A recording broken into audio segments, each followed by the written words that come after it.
Morning, students. My name is Austin Goge. I will be taking you through introduction to oral oratory literature and the definition, the history, and the key elements in the unit.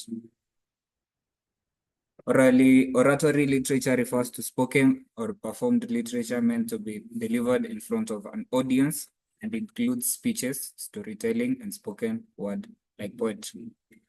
It originated from ancient civilizations such as Greece and Rome, where oratory was key part of public life and education.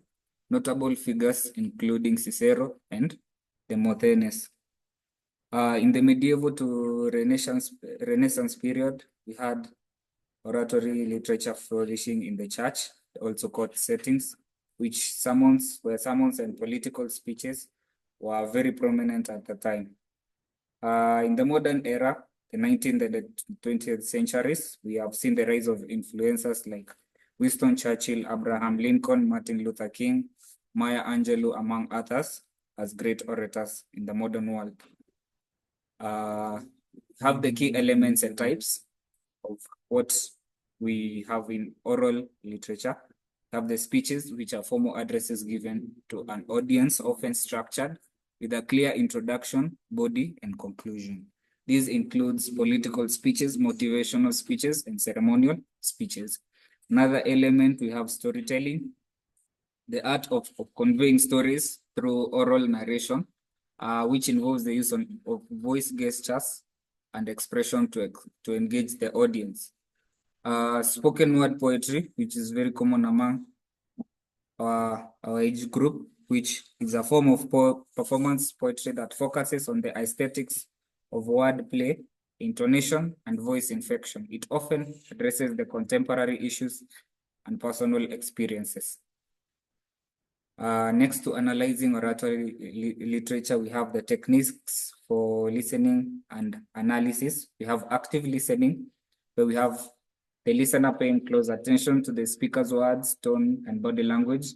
Note key points and supporting details in the narration. Contextual understanding, we have to consider the context in which the piece of art was delivered, including the audience, the occasion, and the historical background. We also have another technique for critical listening and analysis as evaluative listening, which focuses on the assessment of the effectiveness of the oration of the performance by the speaker, which considers the clarity, the coherence, and the persuasiveness of whatever speech they are delivering. We could also identify themes, rhetorical devices, performance techniques. For example, in themes, we have to look for central ideas or messages within the oratory piece. Common themes include freedom, justice, equality, personal growth, among others. Rhetorical devices, we have metaphor and similes, comparisons that add depth and understanding the topic. Have anaphora, which is repetition of words at the beginning of sentences for emphasis. Alliteration, which is repetition of constant sounds to create rhythm and impact.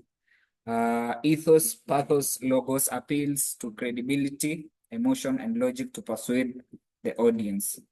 And then in the performance techniques, we could be having voice modulation, which is variation in pitch and volume to convey emotion and maintain interest. Body language of the speaker, which requires him or her to use gestures, facial expressions, the correct posture, so as to help him enhance communication with the audience. Again, we can also have pacing and pausing, which is control of speech and strategic pauses to emphasize on points being delivered. In this unit, we're also going to have case studies of famous speeches and performances. I just selected a few we are going to analyze. We have a very famous speech by Martin Luther King called I Have a Dream, which is themed on racial equality, justice, and in Martin Luther King's speech, he uses anaphora, which is like I have a dream, is an example of anaphora. He includes vivid imagery. He has emotional appeals. Performance techniques about Martin Luther King at the time, he had a very powerful voice modulation and passionate delivery, which inspired the masses. Then we have another very famous historical address by Abraham Lincoln called the Gettysburg Address. This speech actually got him elected the very first president of the United States after he'd failed various seats before. The themes include national unity, sacrifice, and democracy. He uses rhetorical devices like consciousness, parallelism, and historical references to what was happening to the United States at the time. The performance techniques, we have a solemn tone and a measured pacing, which I can attest Abraham Lincoln was a perfectionist. I would also like to come to an African lady called Maya Angelou. Maya Angelou, though, writes her books in French. She once delivered a speech called titled Still I Rise, which themed on resilience and empowerment and self-worth of women. The rhetorical devices included in the speech include a repetition, metaphor, and rhythmic patterns. The performance techniques Maya Angelou uses include expressive voice, confident body language, and a passionate delivery also. I think that is the end of today's lesson. I'll see you next time.